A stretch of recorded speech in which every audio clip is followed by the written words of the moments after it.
In the novel Oryx and Crake by Margaret Atwood, Atwood depicts a world that is further along the downward spiral of climate change, genetic manipulation, viral mutation, and social stratification than our own, but that is still in a sense functional. In this futuristic setting, beauty, instant gratification, and cheap thrills dominate the cultural landscape, and the problems of out-of-control climate change and rampant disease mutation are left unchecked by a disinterested society. The consequences of these superficial aspirations is most evident in the big corporations like Healthwiser, Rejuvenescence, and ANAU that control the world in lieu of a government body. These corporations produce everything from beauty products and organs to their own diseases, enforcing their strength through the corpse-to-corpse. An unavoidable narrative duality presented in the novel is the recurrent juxtaposition of the arts and humanities against the fields of science and technology. In this dystopian world, value is determined by money, and the corporations profit on human insecurity and fears. The corporations use art and science to further their political and commercial aspirations. In art and science, both fields once valued and praised for their breakthroughs and intrinsic value have become mere tools used for capital gain by the corporations. In this slideshow, I will argue that whether it is in artistic or scientific endeavors, capitalism infiltrates every aspect of this society. This is best illustrated through the comparison of the character Jimmy, who portrays the arts and humanities, with his best friend Crake, who represents the fields of science and technology. When Jimmy and Crake are offered acceptance into different post-secondary institutions, Crake is offered a highly lucrative post at Watson Crick for bioengineering, while Jimmy is sent to the Martha Graham Academy for training in the arts. Martha Graham is a dilapidated and tarnished institution, and it is clear that in this dystopian future the arts and humanities are seen as antiquated relics of a time gone by, useless and meaningless except for their commercial and political applications, which are for advertising and propaganda. Jimmy is a man of letters, a wordsmith in a world that no longer appreciates the value of culture or art that does not come with explicit monetary value or financial promise. In the novel, Jimmy sums up his college by saying that a lot of what went on at Martha Graham was like studying Latin or bookbinding, pleasant to contemplate in its way, but no longer central to anything. Martha Graham has dwindled in funding over the years as art was deemed increasingly useless. Now the courses that are offered there are ones that have utilitarian aims, so that students will have a chance of being hired by one of the big corporations when they graduate. These classes focus on giving the students practical, employable skills they can use.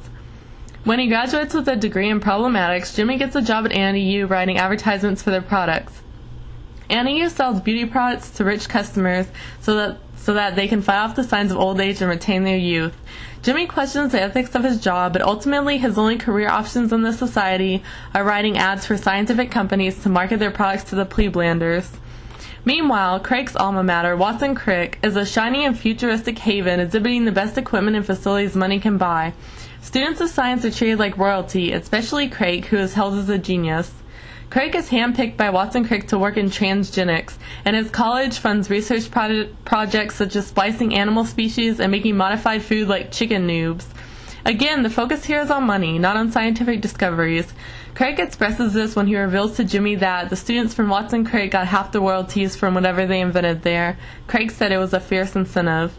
Watson Crick is not interested in helping out humanity with scientific cures, but rather interested in making profits by exploiting the fears and hopes of people.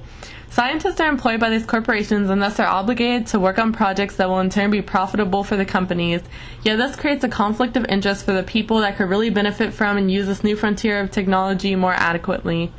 These scientists come up with cures for diseases and then create more diseases so they can make money selling more cures. Cures are bad for business, and the companies wouldn't make money if they cured all the ills of the world. These companies have become the very real apparitions of the capitalist and consumerist society of the future. These corporations, in a sense, have been erected by the very society that they are catering to, in a supply and demand relationship based on instant gratification. This is important because the novel shows how capitalism influences art and science and how this is a symptom of a larger problem within society. If we allow corporations to overrule even our own government and sense of self, who is left to make sure that these companies are making morally sound and beneficial decisions using art and science? As Margaret Atwood said in the interview, the arts, as we've come to term them, are not a frill. They are the heart of the matter because they are about our hearts, and our technological inventiveness is generated by our emotions, not by our minds. If art is merely used for profit, it ceases to become art. Art is about freedom of expression and creating images that speak for themselves, reflecting a message that is important to the artist. Likewise, science should primarily be about finding ways to benefit and improve the standard of living of people. Although scientists need money to research and create these benefits, profit should not be the primary motivator. Margaret Atwood believes that science is only a tool for actualizing what we desire and defending against what we fear, and like any other tool, it can be used for good or ill. Capitalism within a society is a good thing when it is controlled because it allows for competitiveness and the existence of emerging ideas. Yet when taken to the extreme, like in Oryx and Crake, it obscures the real priorities and benefits that are truly important to society. By using art and science to reflect the corporate, capitalist interests of the big companies, art and science are both dehumanized and the morality of each is lessened, narrowing down the focus to making a profit. Although capitalism is the motivator behind the scenes, society as a whole has structured the world this way by placing value on what is perceived to bring more financial gain, ignoring the most important aspects of being human. The big corporations' interests should be separate from the wants and needs of the public instead of being so intertwined with the aspects of art and science. When both are valued for their respective disciplines they inhabit, and money ceases to be the first priority of the corporations running the world, then society will be able to reflect the real benefits and possibilities that art and science have to offer.